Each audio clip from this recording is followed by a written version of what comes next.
día. A menudo observo una gran desconexión entre lo que decimos y lo que realmente hacemos. Escucho discursos hermosos sobre el respeto, pero en la práctica veo que nos imponemos a los demás, despreciamos sus decisiones e incluso los humillamos con nuestros insultos y actitudes. El respeto, en mi opinión, es esa fuerza interior que nos permite reconocer y valorar la dignidad de todas las personas, independientemente de las diferencias que puedan existir entre nosotros. Es comprender que ninguna diferencia, sea de opinión, de política, de cultura o de religión, nos da el derecho de menospreciar a otro ser humano o de pisotear su dignidad. El respeto es la base de las relaciones humanas saludables y también de una sociedad justa. Desarrollar este valor requiere un esfuerzo consciente y continuo, por lo que te propongo algunas acciones claves. Cultivar la empatía. Ponerse en el lugar del otro es esencial. Intentar comprender las perspectivas de los demás, aunque no siempre coincidan con las tuyas. Practica la tolerancia. Acepta que las personas tienen el derecho de pensar y de vivir de maneras distintas a las tuyas, y que eso está bien. Educa sobre la diversidad. Esto significa aprender sobre otras culturas, otras religiones y otras formas de vida para poder valorar la diversidad. Evita los prejuicios. Cuestiona tus propios prejuicios, tus propios estereotipos. No permita que definan esas acciones cómo tratar a los demás. Y claro, promover el diálogo. Buscar activamente oportunidades para hablar con personas de diferentes orígenes, sin buscar imponer tu verdad, sino con el ánimo de comprender y de entender. Uno de los errores más comunes en nuestro tiempo es creer que solo debemos respetar a quienes nos respetan primero. Este es un sofisma. Quienes eligen respetar no lo hacen porque esperan que los demás también lo hagan. Lo hacen porque es lo correcto y porque saben que no podrían vivir en paz consigo mismo si llenaran sus vidas de expresiones y acciones irrespetuosas. Oye, que quede claro, nadie que humille o descalifique a los demás puede ser considerado una buena persona. Y por mucho que acumules títulos o logros, jamás recibirá el reconocimiento sincero de los demás. Estás escuchando Blue Radio. Llegó la hora de fluir con el planeta y actuar para proteger las reservas de agua que nos quedan. Únete a esta corriente y juntos cuidemos el agua. ¡Bañémonos! En pareja, Vargas. O de a 3 o de a 4. Saquemos el balde a la calle para lavar el carro. Todos podemos ser protagonistas de esta gran historia. Cuidar el agua, la corriente que nos une.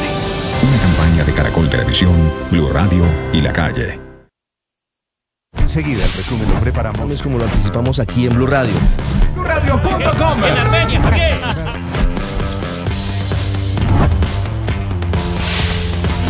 Bien, llegó el momento del a nuestros contemporáneos.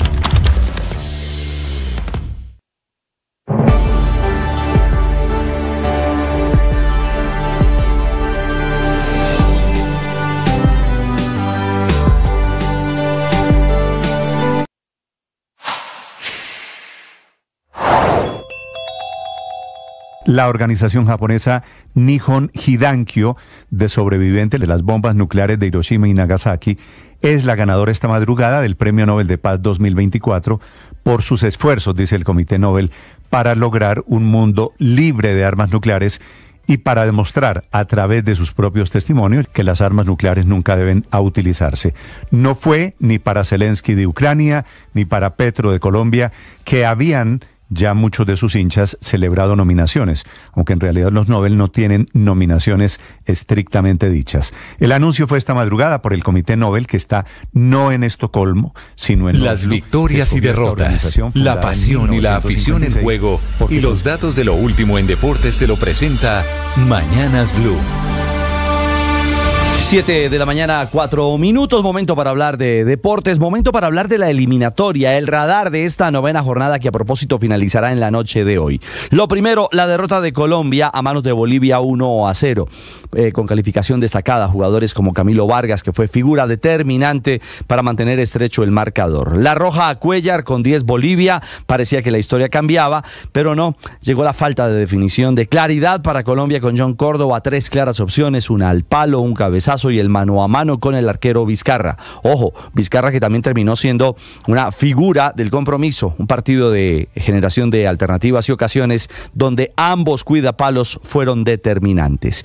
Y el gol que rompió la historia, el de Terceros, una equivocación de Colombia en su bloque defensivo, una acción de avivada del recogebolas que activó pronto la acción, la jugada, y al final Terceros en la acción individual que marcó un tremendo golazo, una pelota a todo el ángulo que valió para la victoria de Bolivia. Ojo, que suma su tercera victoria consecutiva en las eliminatorias.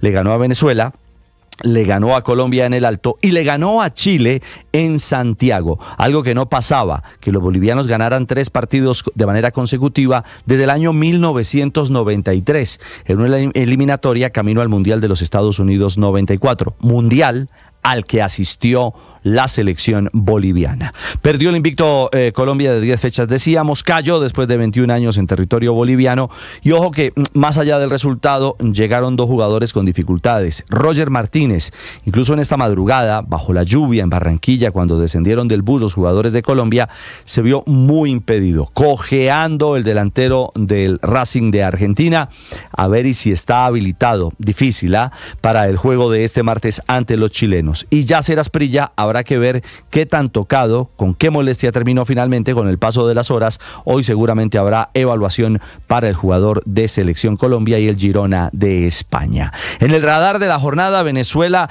en una cancha imposible tras el diluvio que cayó en Maturín, igualó 1-1 frente a Argentina. Otamendi, a asistencia de Messi, marcó el primero para los argentinos, y Rondón, un cabezazo furioso ante una acción fantástica de Soteldo por banda para el 1-1 final. Ecuador en Quito no pudo con Paraguay, 0-0. Sigue sumando el equipo de Alfaro, la selección guaraní.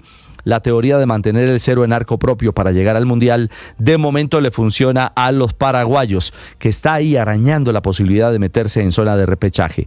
Ante Uruguay, ante Brasil y ahora ante Ecuador, Paraguay no recibió goles en contra. Y el que pasa días difíciles u horas difíciles es Chile. La selección austral, que será el rival de Colombia este martes en Barranquilla, no tiene margen de error. Casi al minuto 90 perdió a manos de Brasil 2-1, abriendo el partido al minuto 2 Eduardo Vargas anotó para los chilenos, luego en una acción de Savinho a Igor valió para el 1-1 de Brasil, el jugador del Botafogo abrió el camino y otro del Botafogo, Luis Enrique, se marcó un golazo también, casi marcando el minuto 90 para la victoria de Brasil, le salva los muebles a Dorival Jr., está en crisis Gareca, que tendrá que venir, insistimos, a Barranquilla comenzando la próxima semana. La eliminatoria, a falta del juego de hoy entre Perú y Uruguay en Lima a las 8:30 en la noche, que estará aquí en Blue y en la señal del Gol Caracol, nos pinta la tabla con Argentina líder 19 puntos, Colombia segunda con 16, tercera Uruguay con 15, jugará esta noche, cuarta Brasil con 13, quinta Ecuador con 12, sexta Bolivia con 12, es decir, los del altiplano están en zona directa de clasificación al Mundial, séptima Venezuela con 11 unidades en repechaje, octava Paraguay con 10, novena Chile con 5 y décima Perú con 3. Hoy Perú obligada a ganar si aspira matemáticamente a mantener oportunidades de clasificación. En la Libertadores femenina goleó el Cali 4-0. Las azucareras, campeonas de Colombia, golearon al Santiago Morning de Chile. Ledis Calvo, Kelly Barwen, Daniela Castellanos y Jessica Muñoz fueron las autoras de los goles. Clasifican a cuartos de final con 9 puntos como líderes del grupo D, mientras que Santa Fe bajo la lluvia igualó 1-1 frente a Ferroviaria. Eliminado Ferroviaria, el equipo brasilero, antes todopoderoso en el fútbol femenino del continente. María Camila Reyes marcó de pena máxima al minuto 73 el 1-1. Santa Fe avanza como líder del grupo C con 5 unidades. Y en nuestra liga, sí, la liga no para a pesar de las eliminatorias. Medellín derrotó 2-0 a Alianza Valledupar.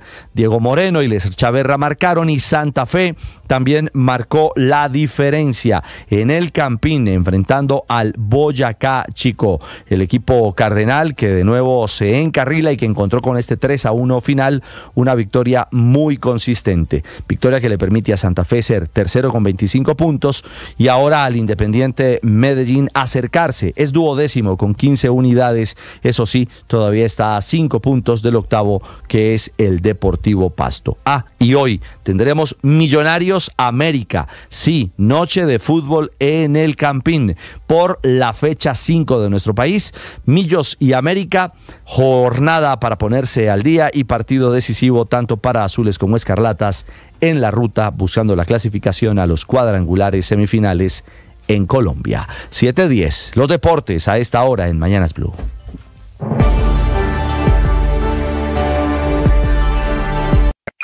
Escanea este código y suscríbete a nuestro canal de YouTube, @Blue Radio Co.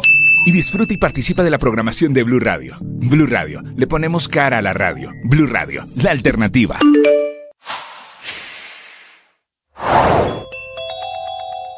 La organización japonesa Nihon Hidankyo, de sobrevivientes de las bombas nucleares de Hiroshima y Nagasaki, es la ganadora esta madrugada del Premio Nobel de Paz 2024 por sus esfuerzos, dice el Comité Nobel, para lograr un mundo libre de armas nucleares y para demostrar a través de sus propios testimonios que las armas nucleares nunca deben utilizarse. No fue ni para Zelensky de Ucrania, ni para Petro de Colombia, que habían ya muchos de sus hinchas celebrado nominaciones, aunque en realidad los Nobel no tienen nominaciones estrictamente dichas. El anuncio fue esta madrugada por el Comité Nobel, que está no en Estocolmo, sino en Oslo, que escogió esta organización fundada en 1956 porque considera que sus testimonios como sobrevivientes de la bomba atómica permiten, lo cito entre comillas, describir lo indescriptible sobre el dolor y sufrimiento causados por las armas nucleares, un premio lleno de mensajes. Eres una persona valiosa. Eres una persona con muchas cualidades, con muchas habilidades, con muchas capacidades. Hoy tienes que creerlo, porque esa es la base para construir un proyecto de vida en el que cada día des tu mejor versión. Siempre puedes mejorar, crecer. Y debe ser uno de tus propósitos, porque en la medida en la que tú vas creciendo y mejorando, tienes mejores relaciones interpersonales y te vas aproximando más a tu objetivo de vida. Ánimo, no dejes que las dificultades te anclen en el pasado o te anclen en las adversidades. Siempre puedes vencer. Crece, que tú estás llamado a la felicidad. Tú sabes.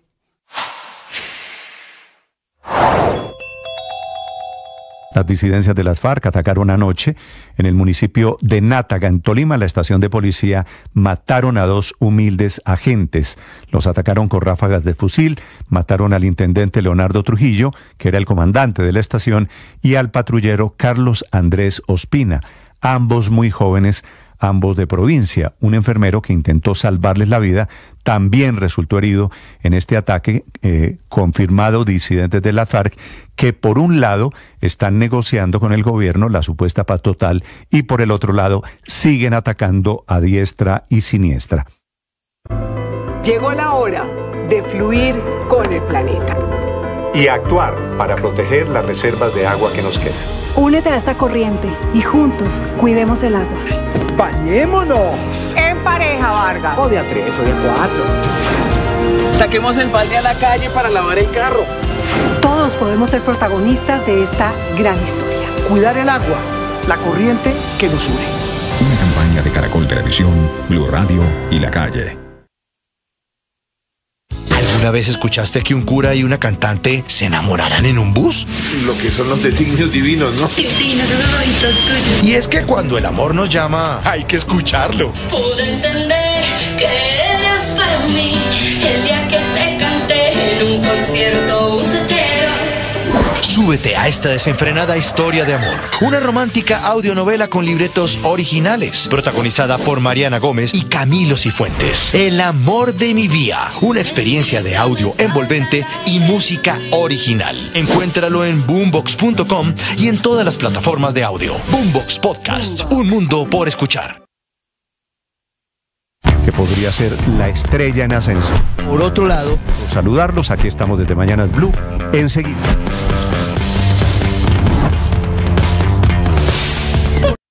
Estás escuchando Blue Radio y bluradio.com.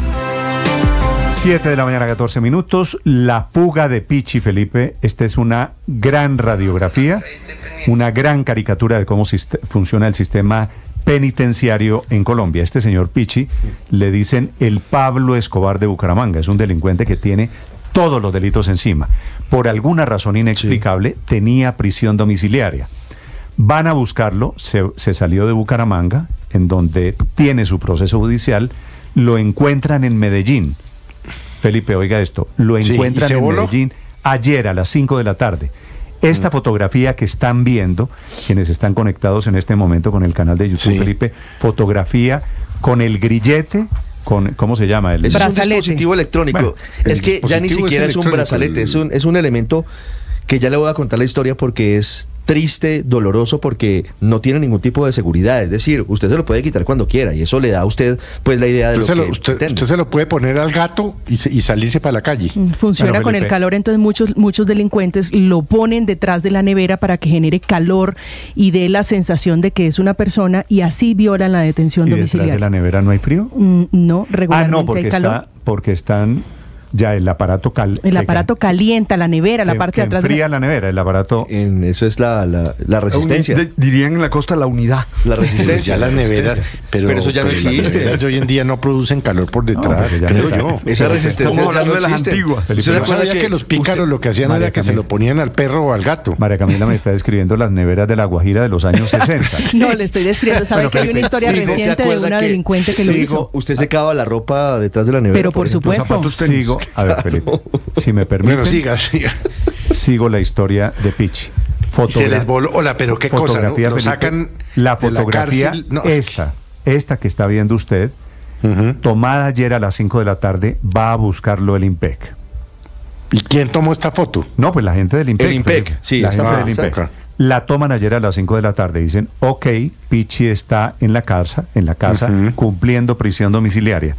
Sí. Y después, Ricardo, comienzan a sentir que el brazalete se está moviendo, se está apagando, el brazalete electrónico. Y Pichi, entre las 5 de la tarde y las 5 de la mañana de hoy, en algún momento, Felipe, se les voló. Pero miren la historia, porque la historia... es la volada anunciada, ¿no? Pero Héctor, la historia... llevamos hablando de que Pichi está libre, de que es que lo nombraron gestor de paz, que no lo nombraron gestor mira la de historia, paz, Héctor. Que no sé qué. Es decir, se lleva volando. Le voy a contar el último capítulo de la novela. Ricardo, perdóneme. Señor. Hasta en eso se parece a Pablo Escobar.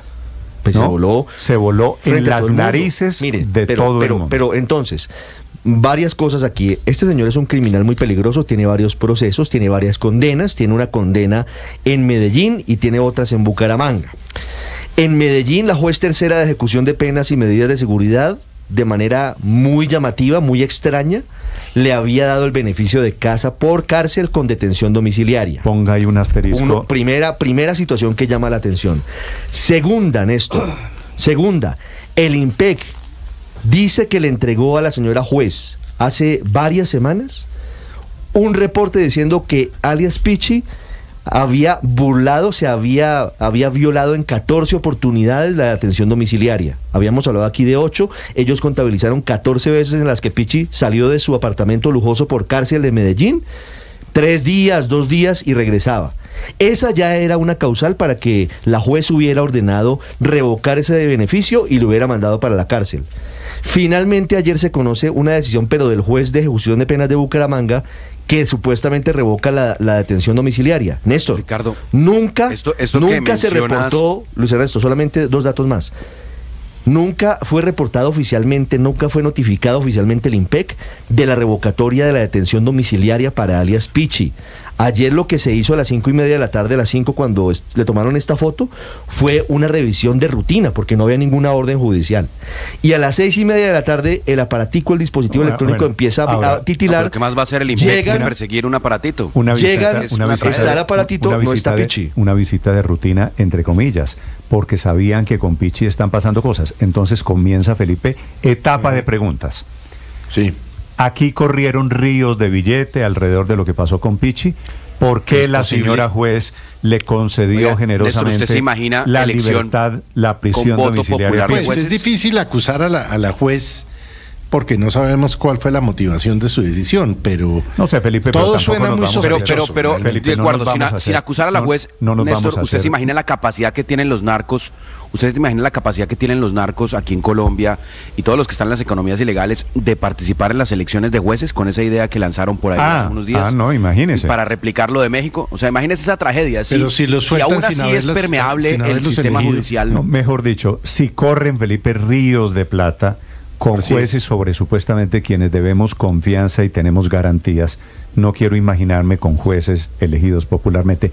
Es cierto, esto de Pichi de esta mañana es un homenaje a todos los cinismos del mundo, todas las irregularidades. Pero alguien tiene que dar explicaciones. Pero Néstor, ahí hay un problema de fondo, Héctor, hay un problema de fondo y es a quiénes el gobierno está nombrando gestores de paz. No, pero Pichi no era gestor de paz. Es que no era gestor de paz. Desmintieron el cuento de era gestor de paz. O sea, no, pero además, Felipe, ese cuento, lo del gestor de paz, es cierto. No, la ministra de Justicia lo desmintió, se lo inventaron en Bucaramanga para decir, sacaron a Pichi de la cárcel porque lo convirtieron en gestor. Mejor dicho, es que están todas las irregularidades cometidas alrededor de un señor Pichi. No, pero la señora ministra sí tendría que darnos una explicación, porque la política penitenciaria del país depende, o sea, el IMPEC depende del Ministerio de Justicia y del Derecho. Claro, pues la explicación que pero ¿cómo hace la señora ministra frente a la decisión de un juez? Sí, es que... No, pero es que la decisión del juez no es la que causa la fuga. Es una volada, exacto. Claro, pero si arranca... O sea, la decisión del juez facilita, por Héctor, supuesto, la fuga. Si usted va y se roba, como conoce usted los casos, de una persona que se roba una chocolatina, van y le clavan 7 años en la cárcel. Una chocolatina, y usted sabe que no estoy inventando, 7 años de cárcel y no lo dejan salir de la cárcel. Pero cuando usted comete narcotráfico y no mata a uno, sino a varios, a usted le dan prisión domiciliaria. Y usted claro que tiene que preguntarse... Yo no voy a defender al IMPEC, pero si la juez da ese beneficio al IMPEC, ¿cómo se opone a eso?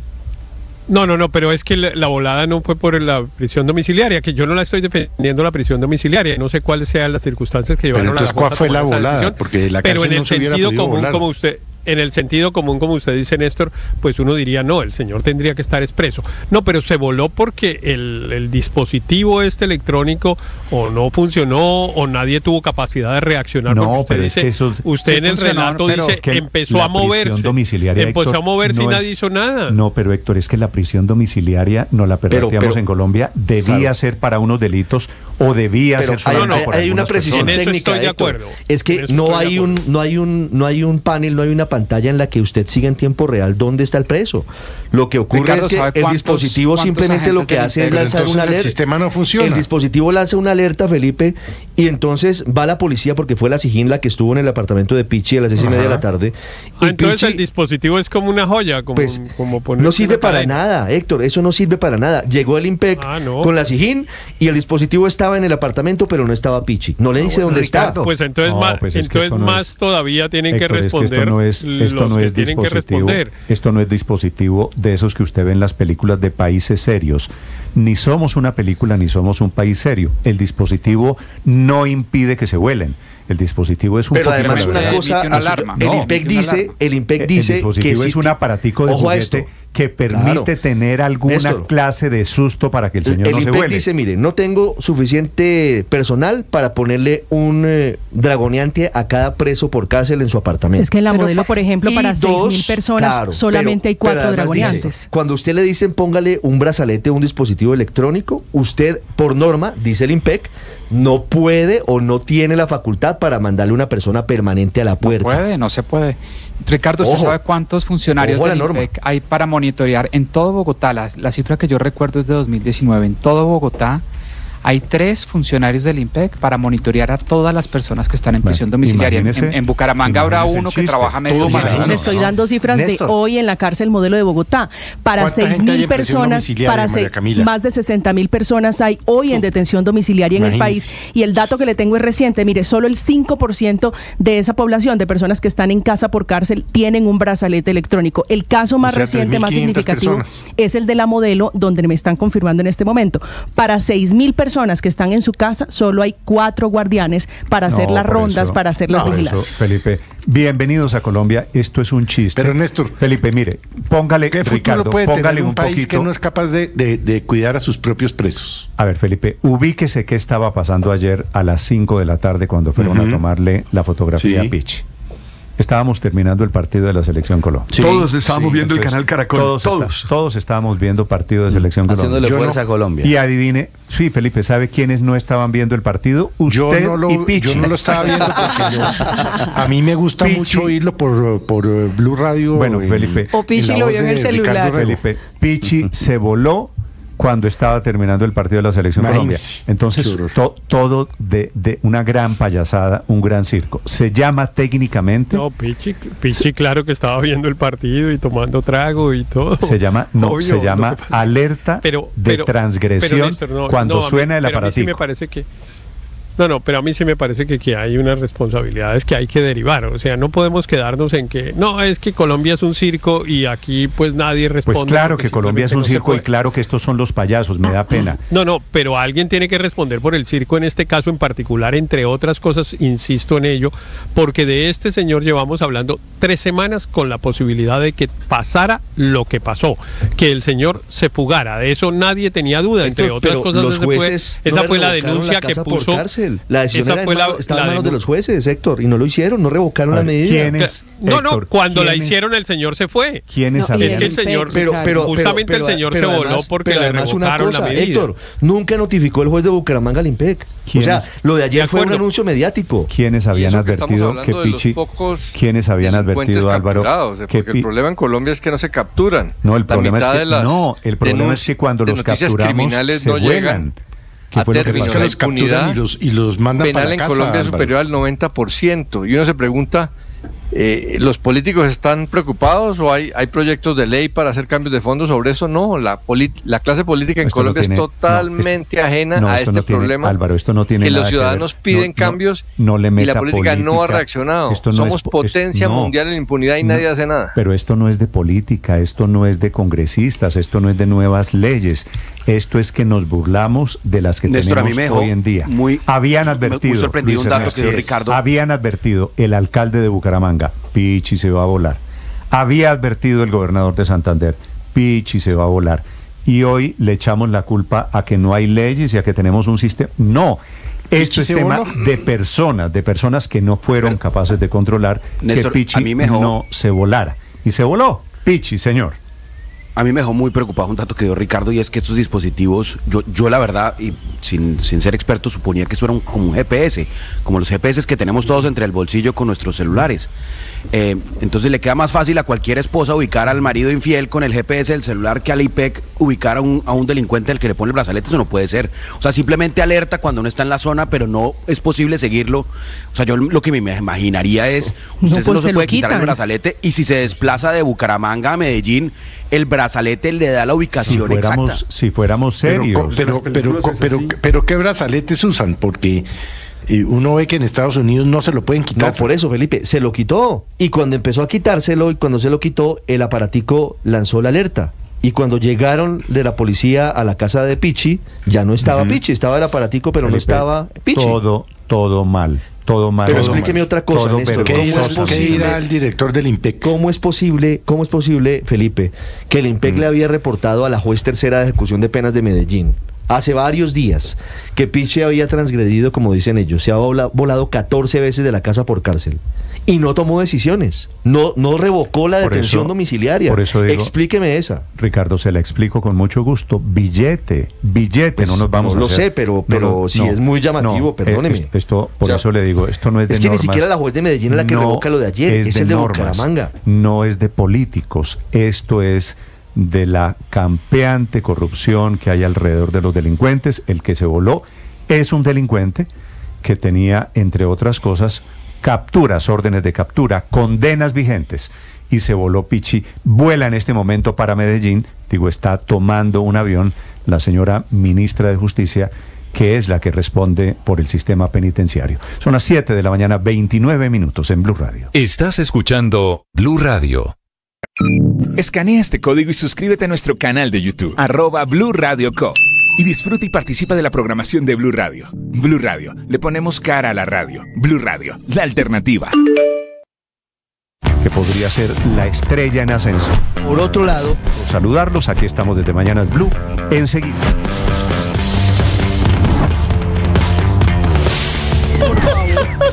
Empeorado por la crisis que además tiene hoy el sistema de...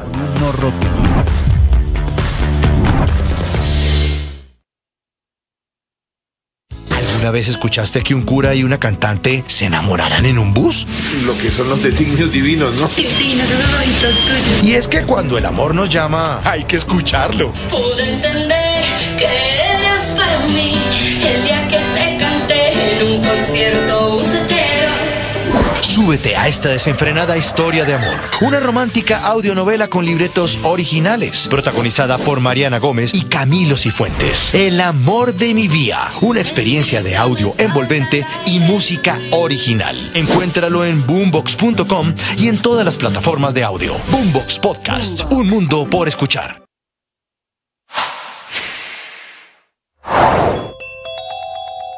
La organización japonesa Nihon Hidankyo, de sobrevivientes de las bombas nucleares de Hiroshima y Nagasaki, es la ganadora esta madrugada del Premio Nobel de Paz 2024. 7:30, la planta regasificadora que se va a apagar se llama SPEC. Corrieron la fecha del cierre, va a ser finalmente a finales de este mes de octubre. Hoy es 11 de octubre y significa racionamiento de energía con problemas para las térmicas, pero también para la energía de todo el Caribe. A nivel nacional, alertan los productores de gas que estamos a puertas de un racionamiento que podría comenzar el 1 de diciembre. Vanessa Saldarriaga.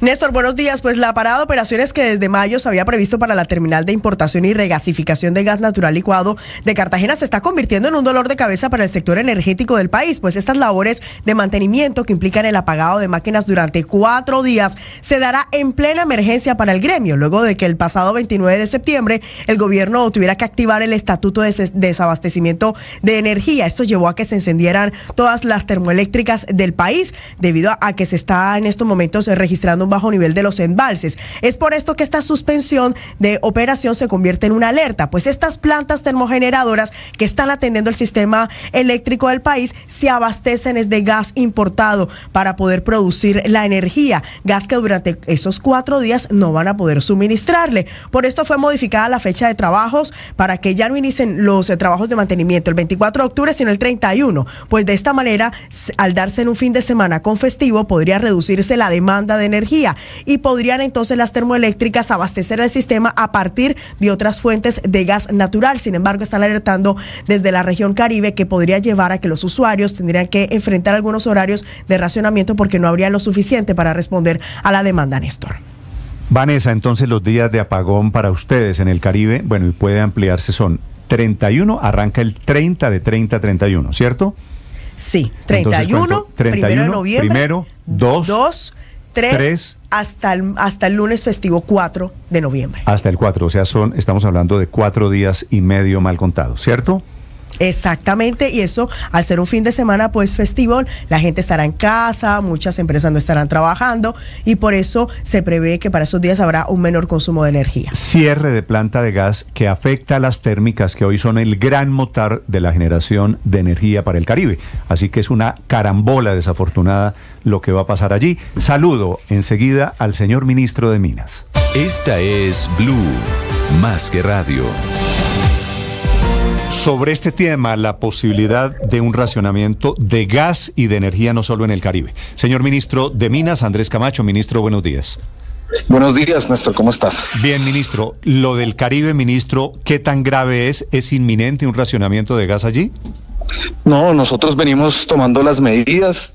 Estamos trabajando en un plan de acción para garantizar, especialmente por el mantenimiento que tiene la regasificadora del Caribe, que de hecho se ha movido una semana para garantizar que tengamos mejores condiciones operativas, el abastecimiento necesario y que así no se vea perjudicado nadie en el proceso de mantenimiento que se va a dar de esta planta y podamos garantizar el abastecimiento de gas. Sí, ministro, finalmente la fecha del apagón de la planta de la regasificadora quedó a partir del 31 de octubre, ¿verdad? Sí, se movió una semana. garantizando así que tengamos recuperación de embalses y de esa manera todo el sistema eléctrico tenga una posibilidad mejor de pasar ese mantenimiento y a su vez tener una semana más para cubrir el gas que estamos ya casi asegurando para cubrir la salida de mantenimiento que tiene la planta. Y con una semana de diferencia, ministro, ¿qué ganamos?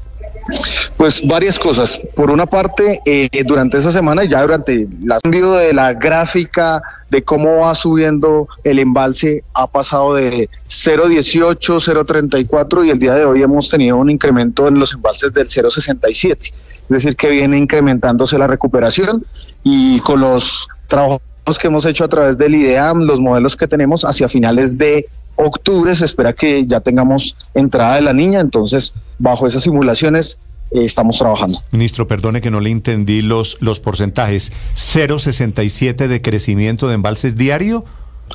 Hemos venido subiendo. El primer semana de finalizando septiembre tuvimos recuperación de 0.13, luego tuvimos la siguiente semana más o menos una recuperación de 0.34 y el día de hoy ya tenemos una recuperación de 0.67, es decir que se ha venido incrementando la recuperación de los embalses y continuando así pues vamos a tener posibilidades de este mantenimiento, pero como hemos dicho, de asegurar el abastecimiento de gas de energía este año. Este proceso es un proceso preventivo para garantizar que tengamos embalse suficiente para la sequía del 2025. Ministro, ¿y cómo llegamos a este escenario de estar esperando que lluevan? Las abuelas decían chichiguas, monedas, pues esto, que llueva de a 0 punto y pico, de a décimas, centésimas porcentuales. ¿Por qué estamos en esta situación crítica? Pues tú lo sabes, acabamos de pasar un huracán que se desarrolló en 24 horas y se llama crisis climática. Estos fenómenos van a ser cada vez más fuertes, tanto las sequías como después las inundaciones en el caso de un país como el nuestro, y para eso pues se requiere la adaptación y la mitigación al cambio climático. Sí, ministro, en este caso el gobierno garantiza que no habrá cortes de energía en la costa Caribe y no habrá indisponibilidad de gas, por ejemplo, para los vehículos por cuenta de esta salida mantenimiento de la planta SPEC. ¿Ustedes tienen plenamente garantizado que la contingencia y las reservas van a funcionar adecuadamente? ¿No habrá ningún tipo de contratiempo? Tres cosas allí. Primero, durante el fenómeno del Niño no tuvimos un solo segundo de desabastecimiento y así como lo hicimos en el fenómeno del Niño, lo estamos garantizando de aquí en adelante. En segundo lugar, estos son procesos que no se hacen de la noche a la mañana, esto tiene todo un proceso operativo de preparación, de movimientos, de aseguramiento de los combustibles, de las fuentes primarias para la generación, y en este plan de trabajo se lleva ya varios meses para asegurar que no tengamos ninguna contingencia. Y tercero, recordar que el caso que señalas sobre la restricción de gas para vehículos hace parte de un modelo de contratación que se llama un modelo de contratación condicionado, es decir que esos volúmenes se entregan siempre y cuando se tenga ese volumen asegurado, y eso fue lo que hizo en su momento Ecopetrol. Ahora nosotros estamos asegurando y trabajando para mantener el abastecimiento de todo el país sin restricciones. Claro, pero es que, ministro, la planta SPEC es la planta regasificadora, para explicarles a los oyentes. Es la que permite que el gas importado se pueda utilizar. Si la planta SPEC sale durante varios días, en teoría no habría gas importado para el funcionamiento de al menos 3 termoeléctricas en la costa Caribe, que son las que entregan la energía que utilizan los costeños. ¿Está garantizado el gas para esas térmicas durante esos días de Colombia, en donde estamos al límite de la escasez, para que funcionen las térmicas sin que tapándonos la cabeza nos destapemos los pies? Es decir, si hay gas, si no hay gas, no hay luz, por cuenta de lo que ocurre con las térmicas. ¿Está garantizada esa operación? Porque si se utiliza un poco de gas para las térmicas durante esos días, correríamos el riesgo, por ejemplo, de lo que ya ocurrió, y es que en el eje cafetero, por ejemplo, Terpel no suministró el gas vehicular durante algunos días por cuenta de esa situación que se presentó. Ya ha venido pasando. Por eso la pregunta: ¿el gobierno garantiza que no habrá cortes de energía por la suspensión de la planta SPEC, o no habrá desabastecimiento eventual en algunos puntos de gas vehicular o de otro tipo de gas? Te repito, esto es un proceso de preparación de meses. Eso no se logra de la noche a la mañana, y por eso nosotros tenemos un plan de acción de hace varios meses trabajando mantenimientos, o se llaman mantenimientos programados. cualquier planta, sea la SPEC o una planta térmica en el país que salga a mantenimientos, tiene que estar programado de tal manera que podamos cubrir esa participación o la salida de una máquina de estas de todo el sistema. Y ese proceso de preparación lo hemos venido desarrollando para garantizar que no tengamos ningún problema de abastecimiento. Sí, ministro, explicada la situación de la costa y de este mantenimiento en la planta, dice Naturgas que la situación en el país no tiene un panorama distinto, que en Colombia, si el gobierno no permite urgente flexibilizar la importación de gas, la alerta y el desabastecimiento se empezaría a vivir el 1 de diciembre. ¿Qué está haciendo el gobierno para evitar que esta alerta se haga realidad, como dice Naturgas? Porque diciembre está a la vuelta de la esquina. Sí, a mí lo primero que me preocupa es que todos estos mensajes tengan el propósito de subir los precios y garantizar mejores rentas y un comportamiento del mercado que asegure mayores ganancias para algunos agentes. Si ustedes revisan el comportamiento cada vez que vamos a cerrar contratos, los contratos de gas se cierran el 1 de diciembre, estamos en pleno proceso de contratación y a veces estos mensajes les sirven a algunos agentes para subir los precios y garantizar así mayores ganancias. ¿Qué hemos venido haciendo? Pues buena parte de las preocupaciones que han planteado los gremios las hemos venido trabajando también con ellos y hemos venido tomando medidas regulatorias, medidas en la infraestructura. Hemos habilitado mayor infraestructura, especialmente en el Piedemonte Llanero, en el Magdalena Medio, para aprovechar todos los volúmenes que tenemos. Pero justamente esta semana realizamos un PMU de gas con la participación de la Superintendencia de Industria y Comercio, Superintendencia de Servicios Públicos, Agencia Nacional de Hidrocarburos, Ecopetrol, el Ministerio, revisando en detalle estas cifras y podemos garantizar que lo que nosotros vemos es la posibilidad de asegurar el abastecimiento de gas para el 2025-2026, empezando porque Ecopetrol es el primer productor y el primer consumidor de gas del país. Así que buena parte de las medidas están orientadas a que Ecopetrol pueda asegurar la eficiencia necesaria para que esos volúmenes puedan estar disponibles para el abastecimiento de todo el país. Pero Colombia va a necesitar importar gas, ministro. Nosotros estamos trabajando para garantizar que no sea necesario. Ya importamos gas, de hecho, en este caso a través precisamente de la regasificadora. Para las térmicas. Para las térmicas. Y buscamos garantizar eso, porque la transición energética es eso precisamente. Ir superando la dependencia con los combustibles fósiles y las medidas que estamos tomando están orientadas justamente en esa dirección. Ministro, pero para precisar, ¿la posibilidad de que el 1 de diciembre empiece un desabastecimiento de gas en el país, el gobierno la ve en el horizonte? No la vemos. ¿Está asegurado el suministro de gas para los colombianos? Sí, señor. Continuamente. Sí, señor. Frente a la energía, ministro, le pregunto, le cambio el tema.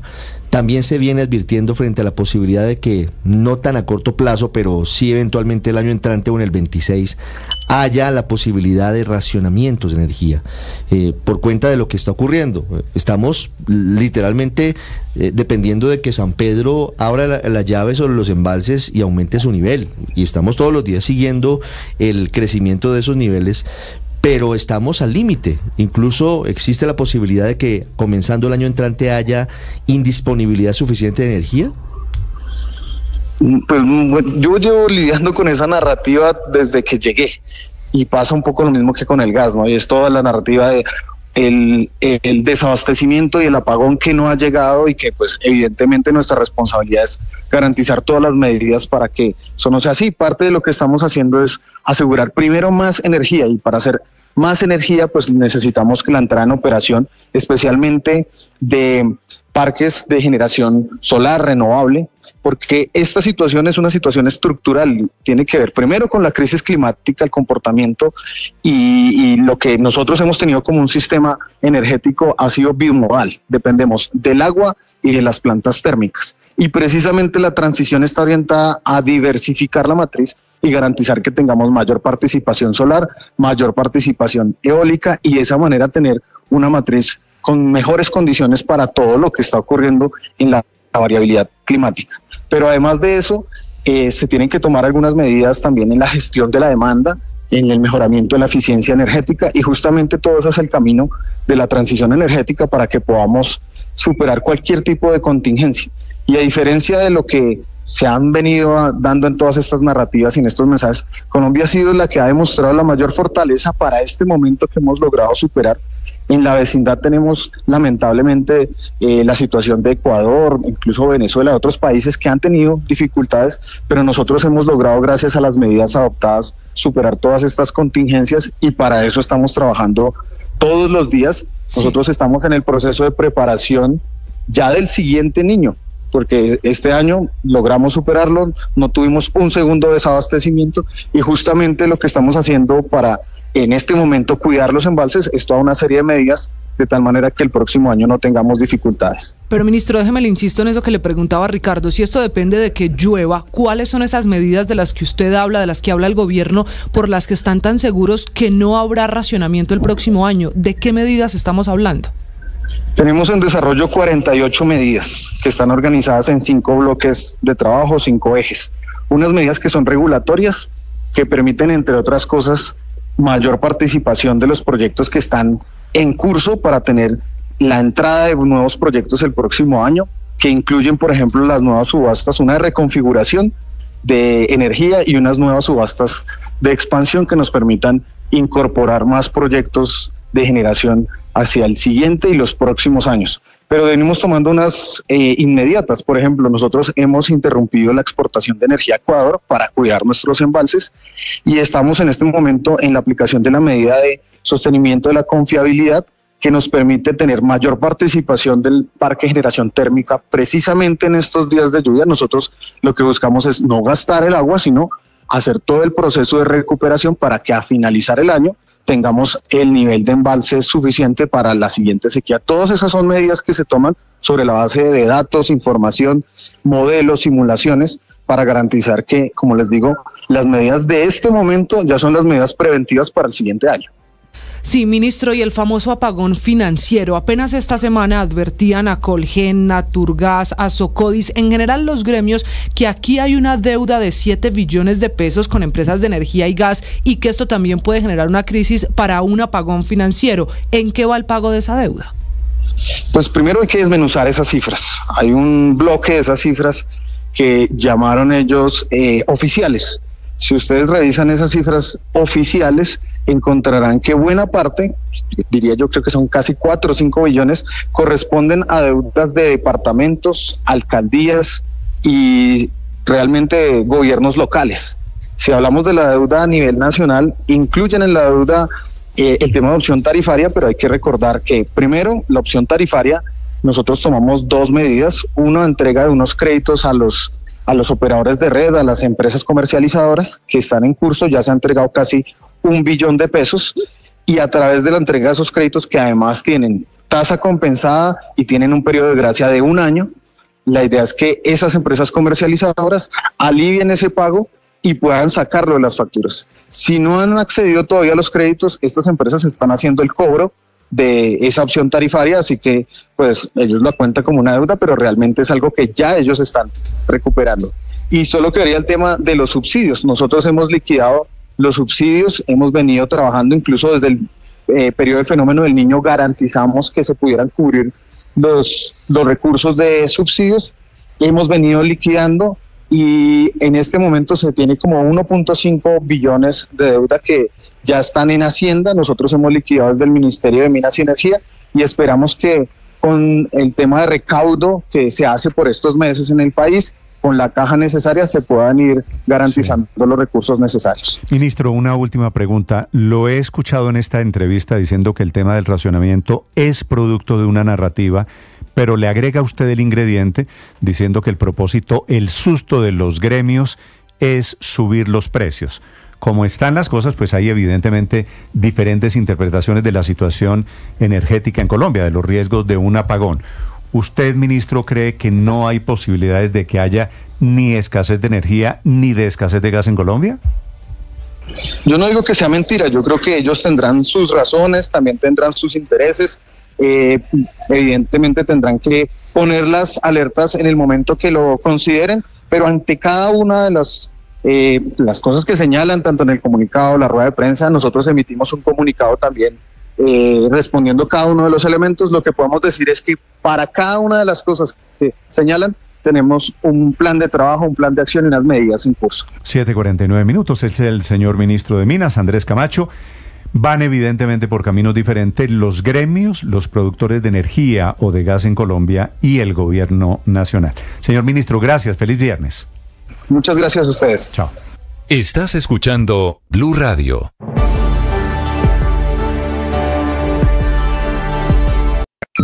Escanea este código y suscríbete a nuestro canal de YouTube, @Blue Radio Co.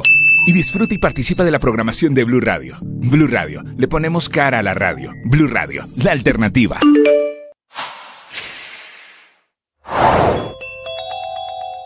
La organización japonesa Nihon Hidankyo, de sobrevivientes de las bombas nucleares de Hiroshima y Nagasaki, es la ganadora esta madrugada del Premio Nobel de Paz 2024 por sus esfuerzos, dice el Comité Nobel, para lograr un mundo libre de armas nucleares y para demostrar a través de sus propios testimonios que las armas nucleares nunca deben utilizarse. No fue ni para Zelensky de Ucrania, ni para Petro de Colombia, que habían ya muchos de sus hinchas celebrado nominaciones, aunque en realidad los Nobel no tienen nominaciones estrictamente dichas. El anuncio fue esta madrugada por el Comité Nobel, que está no en Estocolmo, sino en Oslo, que escogió esta organización fundada en 1956 porque considera que sus testimonios como sobrevivientes de la bomba atómica permiten, lo cito entre comillas, describir lo indescriptible sobre el dolor y sufrimiento causados por las armas nucleares, un premio lleno de mensajes. Esta es Blue. Eres una persona más que radio. Eres una persona con muchas cualidades. 7:51 minutos, como ustedes acaban de escuchar, Felipe, el gobierno, el señor ministro de Minas, le agrega hoy un nuevo ingrediente, que lo del apagón, que lo del posible racionamiento de gas y de energía el año entrante, es una narrativa para subir los precios. Que esta es en el panorama, Néstor, de diferentes interpretaciones nuevas desde el gobierno. Yo le digo que yo le creo más a la doctora Murgas que al ministro. Bueno, es la doctora Murgas, Felipe. Todos los de gas están diciendo el 1 de diciembre podemos comenzar racionamiento de gas. 7 gremios hablaron hace 48 horas. Exactamente. Los de energía dicen el año entrante podemos estar en racionamiento.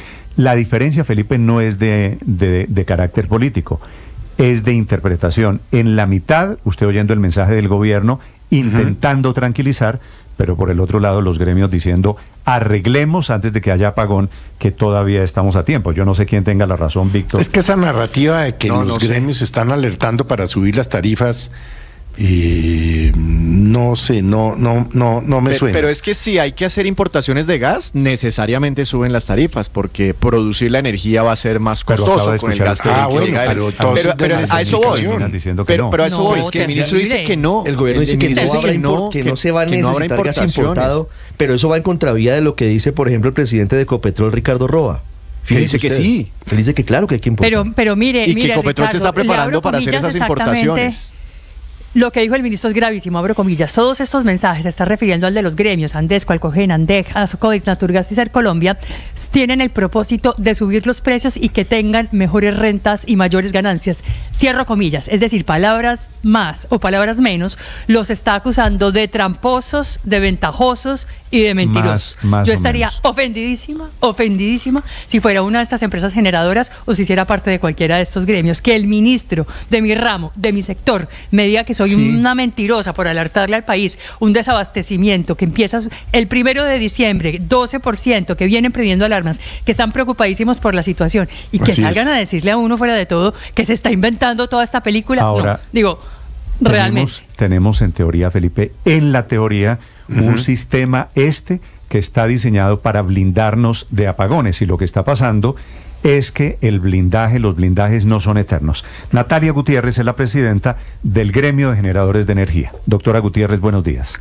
Buenos días, Néstor, y buenos días a la mesa de trabajo y todos los que nos están oyendo. Doctora Natalia, le pregunto pues aquí con sinceridad, me perdona la crudeza, ¿ustedes están alertando sobre las posibilidades de racionamiento en el caso de ustedes de energía porque quieren hacer negocio, porque quieren subir las tarifas, porque quieren sacar un provecho económico de esta situación? No, a ver, yo no quiero entrar en contrapunteo con las declaraciones que dijo el ministro. Yo creo que el ministro lo que pasa es que tal vez no tiene toda la información. Yo quiero arrancar por decir, esta situación de hoy era previsible y no es la primera vez que intergremialmente estamos haciendo o levantando las alarmas.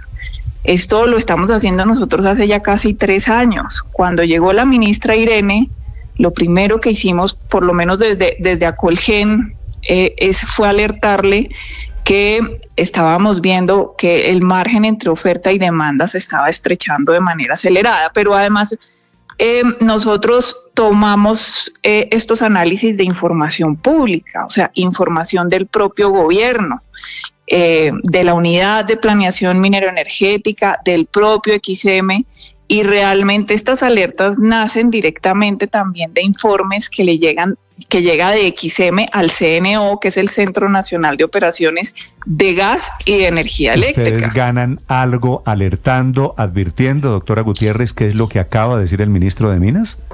Pues, Néstor, lo que pasa es que un apagón no le conviene absolutamente a nadie. Sí, nosotros estamos muy preocupados. Pero él dice que están negociando en este momento tarifas y que siempre que están negociando tarifas se aparece o ustedes hacen aparecer el fantasma del apagón. Mira, les voy a explicar la situación de este momento. Primero, toda la compra de energía a largo plazo ya se dio hace mucho tiempo en contratos de 3, 4, 5 años. Ese es el 85% de la energía del país, que además es un contrato privado, entre privados, ¿sí? Y lo que está pasando hoy en la bolsa, puntualmente, es resultado de una intervención del gobierno nacional. Para todos los que nos están oyendo, hoy la bolsa de energía está intervenida por el Ministerio de Minas y Energía y la CREC, y son ellos los que deciden cuánta energía térmica se produce al día y cuánta energía hidráulica se produce al día. El resultado de esas negociaciones y esos precios hoy son fruto de la intervención del gobierno nacional. Entonces yo honestamente frente a ese punto tampoco sé a qué se refiere. Pero eso lo que quiere decir es nosotros, ustedes, los generadores de energía, no están obteniendo ningún privilegio o no lo obtendrían de una situación de crisis o de racionamiento. Por supuesto que no, y hay que dejar muy claro, además, adicionalmente, cuando estamos en una época de sequía, ¿sí? Generalmente los generadores hidráulicos, sobre todo, tienen que ir a la bolsa a comprar energía a un valor mucho más alto para poder honrar sus contratos de largo plazo.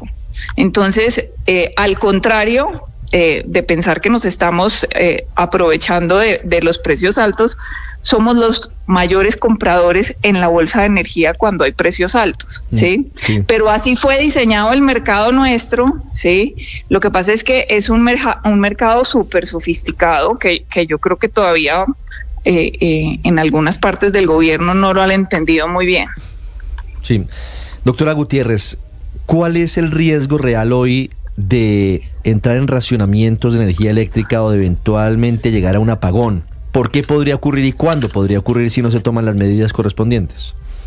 Bueno, dividamos esto en 2 escenarios. El escenario de mediano plazo, que estamos viendo un déficit del 2027 en adelante de energía en firme. Ese escenario lo viene alertando la misma UPME y un estudio que hicimos con la Universidad Nacional. Y para eso, ¿qué necesitamos puntualmente? Primero, que en efecto salga la subasta de reconfiguración que anunció el ministro, pero después de esa subasta de reconfiguración necesitamos que se den las subastas de largo plazo, ¿sí? Donde nosotros estamos calculando que hay que hacer inversiones casi de 9 billones de pesos de aquí al 2027 para atender la demanda de energía. Eso como primera medida. Pero segundo, en el muy corto plazo, es decir, el diciembre del 2024, enero, febrero del 2025. Estamos en una situación completamente atípica y es que la Niña se debió haber consolidado a principios de septiembre y no llovió lo suficiente, no ha llovido lo suficiente, de manera tal que hoy estamos estrenando literalmente un estatuto de desabastecimiento, que es una reglamentación que nos dice cuánta energía térmica hay que generar para poder guardar agua, ¿sí? ¿Eso qué quiere decir? que podemos estar en dificultades el próximo año si primero no hacemos una campaña de ahorro de energía en todo el país, ¿sí? Segundo, tiene que entrar toda la energía que se está construyendo y que pueda entrar antes de diciembre, ¿sí? Y pues realmente esto no es, no es información que produzcamos nosotros los gremios, esto vuelve y juega, esto es con relación a información pública, información que nos viene del CNO, que nos viene del propio XM, que debemos ser precavidos porque la bola de cristal no la tenemos y no sabemos si la niña va a ser fuerte y si va a alcanzar a llenar los embalses. Ahora, ¿cuál es la diferencia de este diciembre? Ustedes dirán, a los diciembres anteriores. Pues que llevamos un retraso sistemático de los últimos 4 o 5 años en la entrada de energía, casi 4.000 megas de energía que no han entrado y que están estrechando la balanza entre oferta y demanda, pero pues eso sí lo venimos alertando, como les dije, hace casi ya 3 años. Doctora Gutiérrez, bueno, eso, digamos, referente a los temas, factores climáticos, a la infraestructura que tenemos y demás, pero yo quiero preguntarle por los temas financieros, porque hablan ustedes, esta semana enviaron esa alarma sobre deudas que se tendrían con el sector por unos 7 billones de pesos, y hablan ustedes de que ese apagón financiero que se podría dar se podría convertir en un apagón físico rápidamente. Y usted escuchaba al ministro también decir que no, que ya les han solucionado a través de Findeter, que están mirando el tema de los subsidios. ¿Qué tan grave es esta deuda de los 7 billones de pesos y qué tan riesgosa puede ser para el funcionamiento del sistema energético nacional? A ver, voy a tratar de hacer una explicación resumida y simple del tema. Los comercializadores y distribuidores reciben del gobierno nacional unos dineros relacionados a los subsidios otorgados a los estratos 1, 2 y 3, ¿sí? Eso más o menos hasta la fecha equivale a 2.5 billones de pesos, ¿sí? No recibir estos dineros, que como podrán ver son cantidades supremamente